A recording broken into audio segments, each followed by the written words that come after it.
नगर से इंजर्ड है। इसके अलावा शिवम झा है, ये जो है उस्मानपुर दिल्ली से है, ये इंजर्ड है, 21 साल उम्र है इनकी।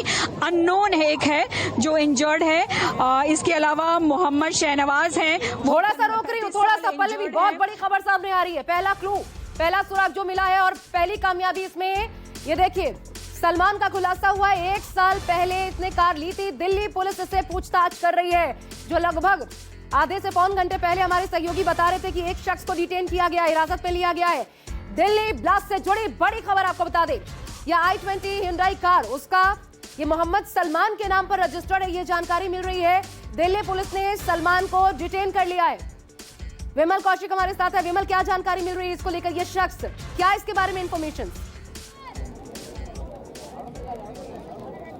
तो बिल्कुल देखिए, सलमान जो है वो हरियाणा के गुरुग्राम का रहने वाला है। इसको डिटेन पुलिस ने किया है। दरअसल जो गाड़ी का नंबर पुलिस ने ट्रेस किया था, उसके बाद दिल्ली पुलिस ने जो है हरियाणा पुलिस से संपर्क किया और हरियाणा पुलिस ने सलमान नाम के शख्स को हिरासत में लिया। और जब इससे पूछताछ हुई तो इसने बताया कि ये गाड़ी वो 1 साल पहले सेल कर चुका है। जो जानकारी आ रही है कि सेल उसने दिल्ली में ही किसी को की है। अब पुलिस जो है दूसरे जिस शख्स को उसने सेल किया है उस शख्स की तलाश कर रही है, उसके बारे में जानकारी इकट्ठा कर रही है कि आखिर ये गाड़ी जो है वो कहाँ की है और गाड़ी में कौन कौन लोग सवार थे, गाड़ी कहाँ जा रही थी, कहाँ से आ रही थी। तमाम जानकारियाँ जो है वो अब दिल्ली पुलिस खंगालने में जुटी हुई। लेकिन इस बीच सलमान को भी हिरासत में रखा गया है। सलमान से भी लगातार पूछताछ की जा रही है। और इसी बीच जो खबर आ रही है कि दिल्ली पुलिस की स्पेशल सेल जो है वो कई अलग अलग इलाकों में इस वक्त रेड्स कर रही है। कई पुलिस को कई क्लूज मिले हैं जिसके आधार पर ये तमाम जो इन्वेस्टिगेशन की जा रही है। मौके पर मैं एक बार फिर से तस्वीरें दिखाऊं। दीपक के पास जा रही हूँ। विमल प्लीज रुकिएगा। दीपक जी, जिस तरह से हम बता रहे थे कि यहाँ पर बहुत सारे ऐसे लोग पहुँच रहे हैं जिनके लोग नहीं मिल पा रहे हैं, उनके परिजन अभी भी लापता हैं। क्या कारण है? यही वजह है कि एक शख्स हमारे पास पहुँचे हुए हैं, दिल्ली के ही रहने वाले हैं। आपसे जानना चाहेंगे आपका नाम, आप यहाँ पर पहुँचे हुए हैं, क्या परेशानी है, कौन आपके ऐसे हैं जो अब तक नहीं आपसे उनका कांटेक्ट हो पाया है या वो लापता है? क्या कुछ जानकारी मिल रही है? मैं श्रेष्ठ नोएडा से, मैं अमरोहा से हूँ बेसिकली।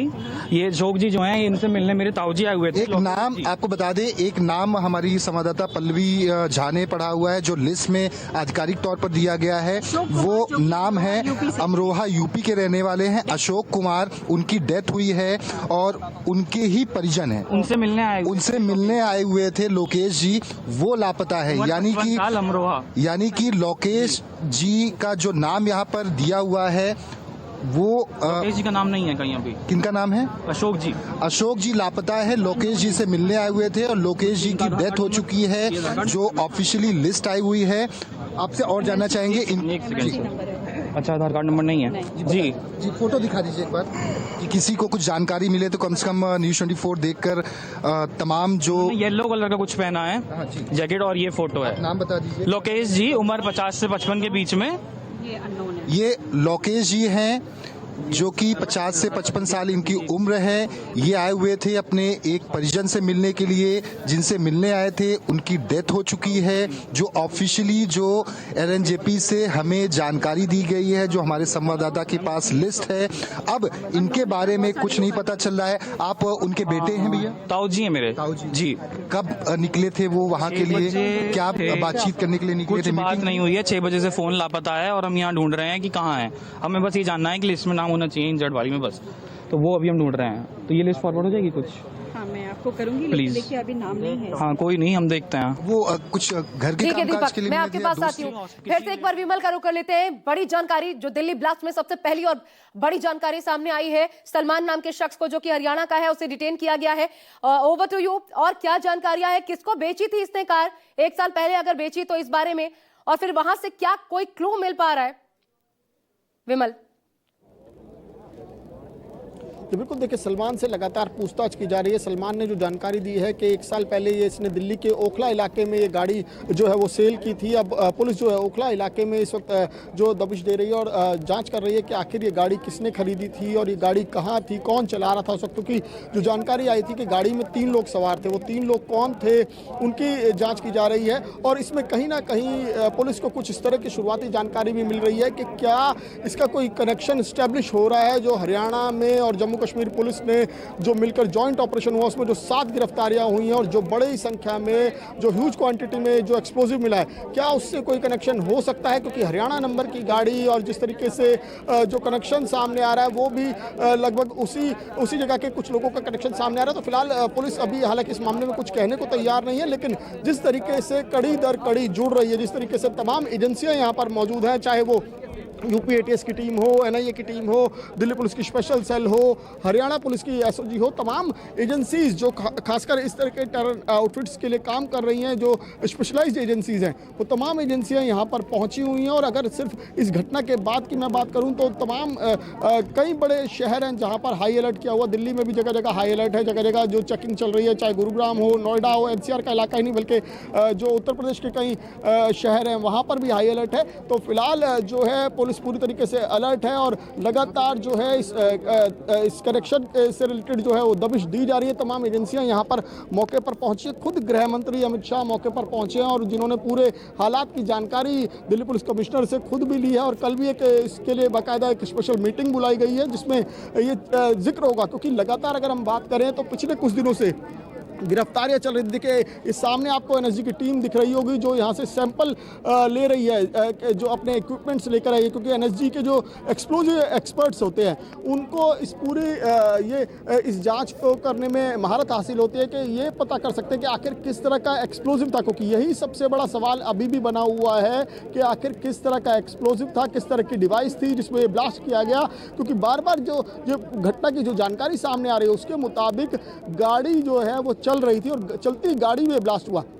तो इसकी दो ही संभावना हो सकती है, या तो चलती गाड़ी पर कोई इस तरीके का स्टिकी बॉम्ब या स्टिकी कोई मटेरियल जो है वो उसको स्टिक किया गया हो, चिपकाया गया हो, या फिर गाड़ी के अंदर से पहले से ही कोई इसी तरीके की डिवाइस कोई रखी गई हो जिसमें धमाका किया गया, जो टाइमर से जुड़ा हो या फिर रिमोट से जुड़ा हो। तो ये तमाम संभावनाएं हैं और इस धमाके को अंजाम देने के लिए किस तरह का एक्सप्लोजिव इस्तेमाल किया गया, क्योंकि 2900 किलो जो जानकारी फरीदाबाद से मिली, 2900 किलो जिस तरह से अमोनियम नाइट्रेट और अन्य केमिकल रिकवर किया गया। जो अगर मैं इसी पुरानी दिल्ली की बात करूं, पुरानी दिल्ली में केमिकल मार्केट है और केमिकल मार्केट में भी अमोनियम नाइट्रेट किसी को आसानी से 100 ग्राम नहीं मिलता। और ऐसे में अगर 2900 किलो अमोनियम नाइट्रेट या इस तरह के केमिकल जो खतरनाक केमिकल हैं जिन पर बैन है वो किस तरह से पहुंच जाते हैं, तो ये बड़ा सवाल है, अपने आप में बड़ी चूक की तरफ इशारा करता है। कहीं ना कहीं एजेंसी से कहीं भारी चूक हुई है, क्योंकि लगातार एजेंसियां काम कर रही हैं, लगातार गिरफ्तारियां हो रही हैं और एक एजेंसी नहीं कई सारी एजेंसियां हैं। हाल ही में दिल्ली पुलिस ने भी स्पेशल सेल ने 2 सस्पेक्ट्स को गिरफ्तार किया था दिवाली से पहले, जिन्होंने खुलासा किया था कि वो दिवाली के मौके पर दिल्ली में जो भीड़ भरे इलाके हैं, खासकर पुरानी दिल्ली के इलाके, वहाँ पर कोई ब्लास्ट की प्लानिंग कर रहे थे। उसके बाद ये गिरफ्तारी हुई, जो मॉड्यूल अभी सामने आया जिसमें डॉक्टर जो मुजम्मिल और डॉक्टर आदिल के साथ कुल 7 लोग गिरफ्तार हुए, सस्पेक्ट जो जेईएम के टेरर आउटफिट के लिए काम कर रहे थे। तो ऐसे में सवाल खड़ा होता है कि इतनी गिरफ्तारियों के बावजूद भी कहाँ एजेंसियों से चूक हुई, कहाँ पर गलती हुई, या कहाँ वो उस नेटवर्क को तोड़ने में नाकामयाब रहे या उस नेटवर्क तक पहुँचने में नाकामयाब रहे कि जो इस घटना को जिन्होंने अंजाम दिया। और देखिए किस तरीके से एनएसजी की टीम जो है वो यहाँ से तमाम सैंपल्स को कलेक्ट कर रही है, क्योंकि यही सबसे इम्पॉर्टेंट फैक्टर है इस घटना में कि आखिर किस तरह का ब्लास्ट था, किस तरह का एक्सप्लोजिव था, क्या क्या इसमें डिवाइस इस्तेमाल किए गए थे। क्योंकि उसी के बाद जो है पुलिस इसी परत दर परत खोल पाएगी कि क्या इसमें आरडीएक्स का इस्तेमाल हुआ, क्या प्लास्टिक एक्सप्लोजिव का इस्तेमाल हुआ, क्या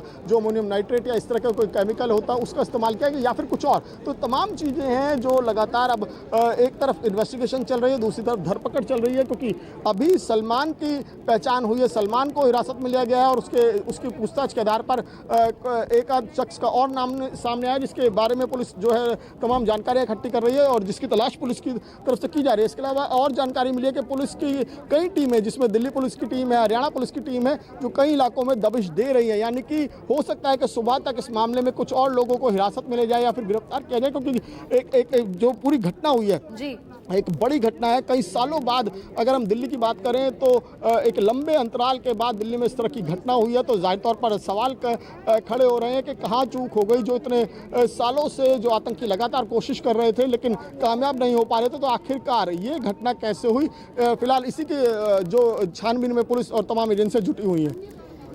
देखिए, ये बड़ी बातें निकलकर अभी तक सामने आ रही है, इसलिए थोड़ा सा वक्त लिया जा रहा है। जैसा गृह मंत्री ने कहा कि कुछ ही समय के बाद इस निष्कर्ष पर हम पहुंच पाएंगे कि आखिर ये किस प्रकार का ब्लास्ट हुआ था, इसके पीछे किन लोगों का हाथ था, कैसे ये कम से कम स्थापित किया जा सकेगा और फिर उसके बाद officially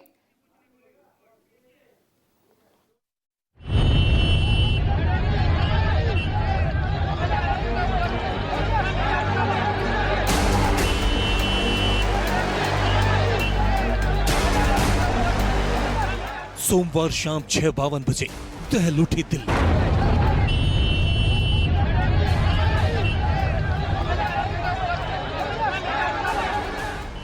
Lal Qila metro station के पास ब्लास्ट।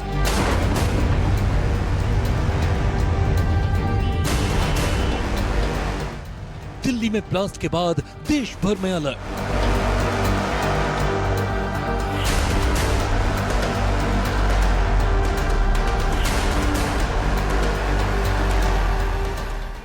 दिल्ली में सोमवार शाम उस वक्त हड़कंप मच गया जब लाल किला मेट्रो स्टेशन के पास रेड लाइट के पास स्लो मूविंग कार में अचानक धमाका हो गया।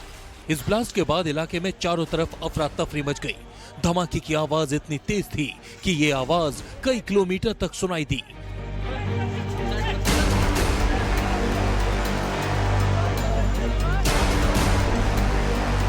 धमाका इतना जोरदार था कि आसपास की इमारतों समेत करीब 100 मीटर तक की बिल्डिंगों के शीशे टूट गए। इतना ही नहीं, मेट्रो स्टेशन के भी शीशे धमाके की वजह से टूट गए।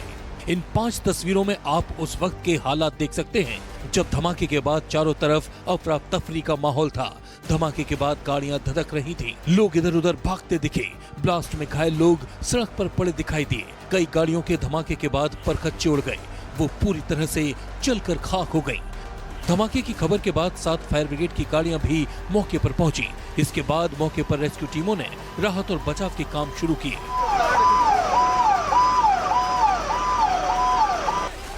एक चश्मदीद ने बताया कि जो कार रेड लाइट के पास आकर रुकी थी वो हरियाणा नंबर की थी।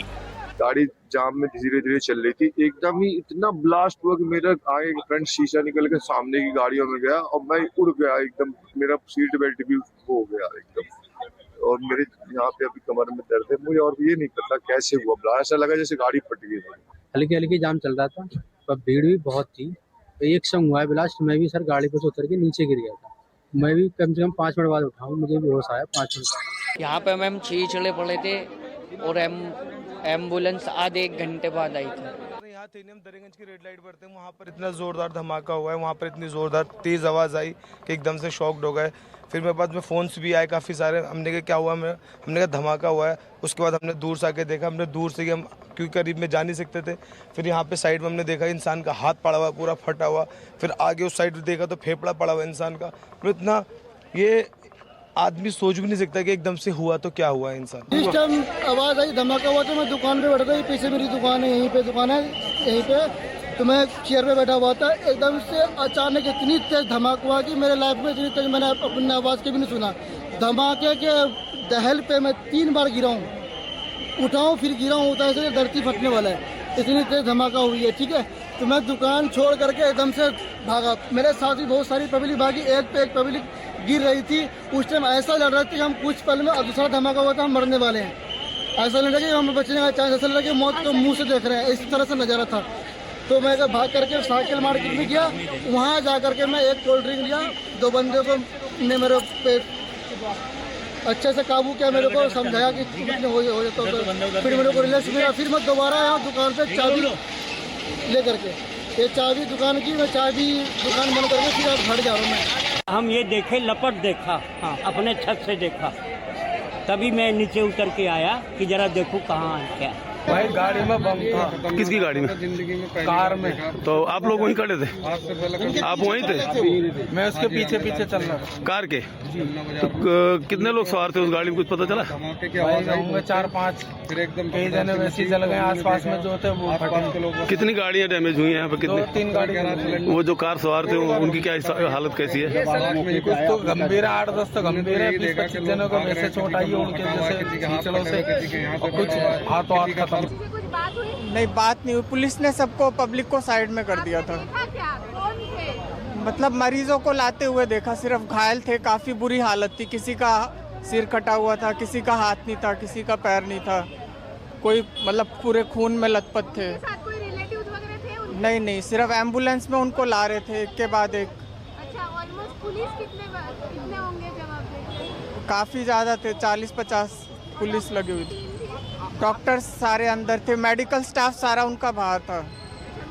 हाँ, सारा असिस्ट और मतलब स्ट्रेचर सारे लगे हुए थे, तो एक के बाद एक एम्बुलेंस आ रही थी, स्ट्रेचर से अंदर ले जाया जा रहा था सारे मरीजों। आपको नंबर मेरे सामने तो लगभग 20-25 मरीजों मतलब घायल अंदर गए थे। मेरा लोडिंग का काम था, गाड़ी मैंने अभी नई ली है, इलेक्ट्रिक गाड़ी है, लोडिंग वाली 4 पहियों की गाड़ी है, अभी भी आगे खड़ी हुई है। मेरी गाड़ी के भी बम्फर वगैरह सब टूट गए हैं। हम तो गेट खोल के, हम 2 जने थे, अमित था एक मैं था, हम एकदम भाग गए वहाँ से। हमारे पीछे गाड़ी में आग लगी है, बम फटा है, क्या जो भी कुछ हुआ हमारी समझ में नहीं आया, हम तो एकदम भाग गए जी वहाँ से। एक चश्मदीद ने बताया कि जो कार रेड लाइट के पास आकर रुकी थी वो हरियाणा नंबर की थी। लास्ट में 7674 है। धमाका हुआ है। मूव कर रही थी, कैसे थी गाड़ी? मूव थी, सारी गाड़ी मूव थी। जो ब्लास्ट हुई है मूव में ही हुई है, रुकी हुई नहीं। मैं रोड के उस पार था, दूसरी तरफ था, opposite side, metro gate number 1 पे था। क्या देखा आपने?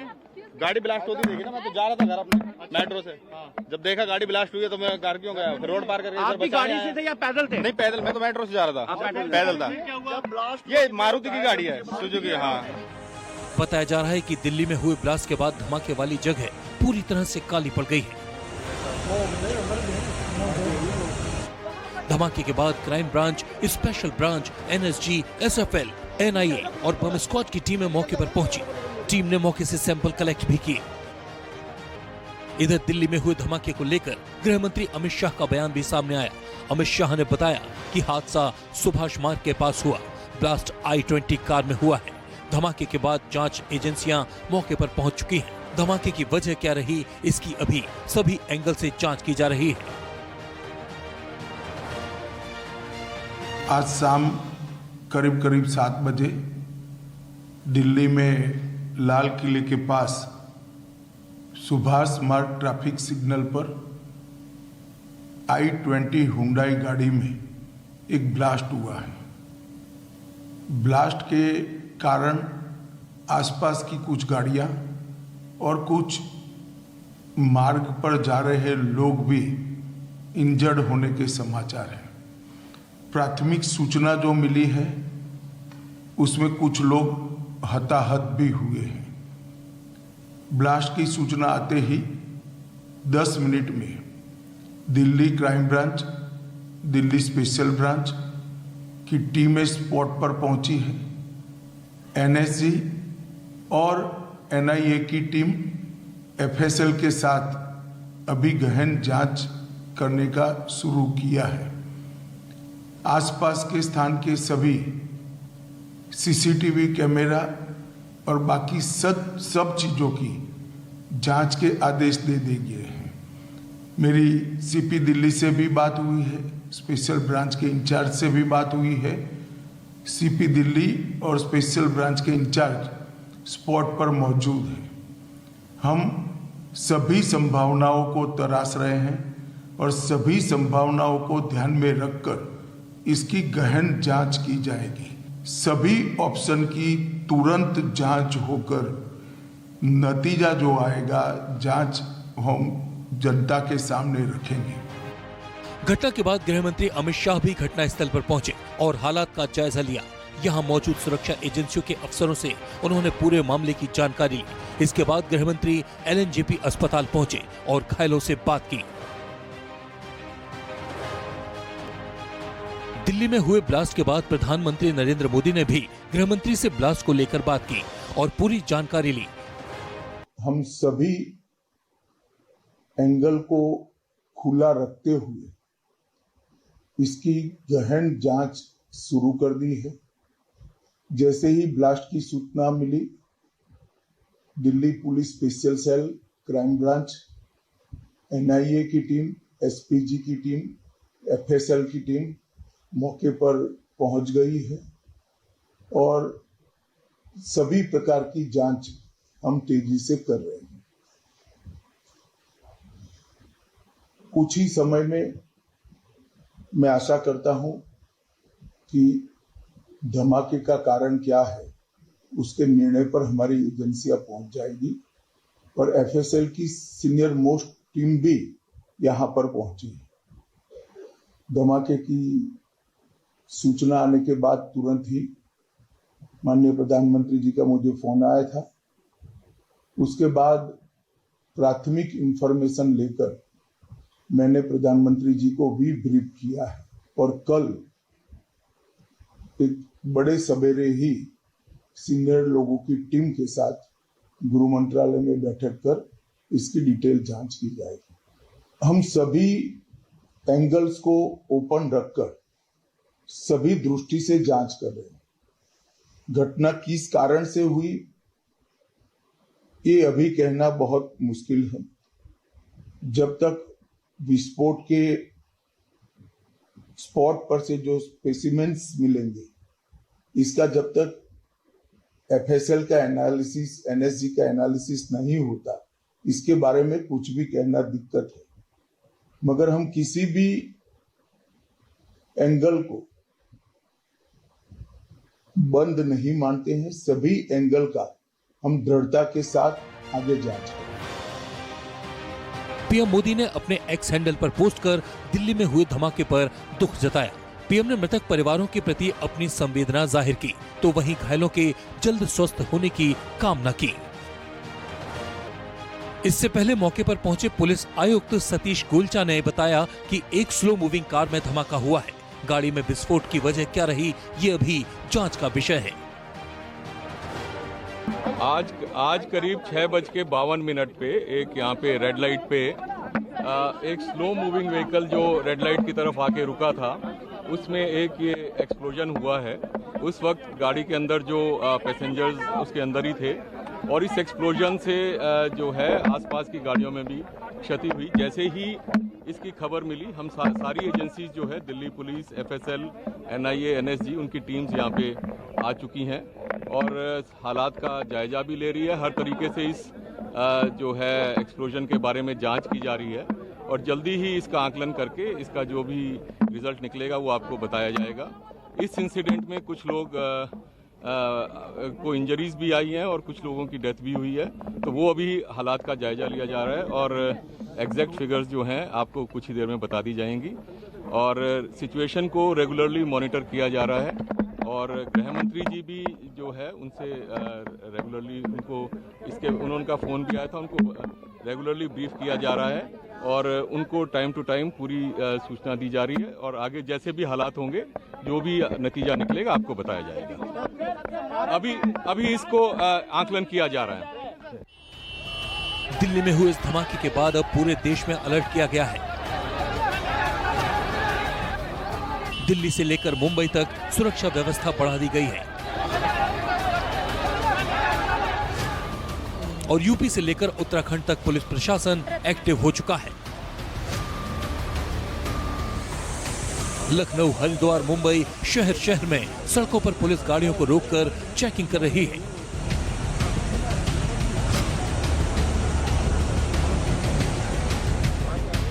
दिल्ली में हुए इस धमाके के बाद अभी मौजूदा हालात बेहद गंभीर हैं।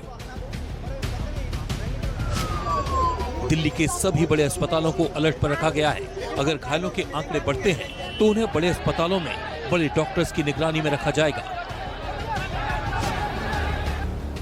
इसके भी प्रशासन की तरफ से प्रबंध किए जा रहे हैं।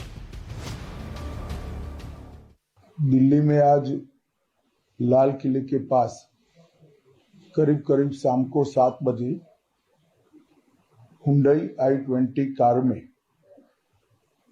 एक ब्लास्ट हुआ है और ब्लास्ट के कारण कार और कार के आसपास की 3-4 व्हीकल और खड़े हुए लोग, ऑटो में बैठे हुए लोग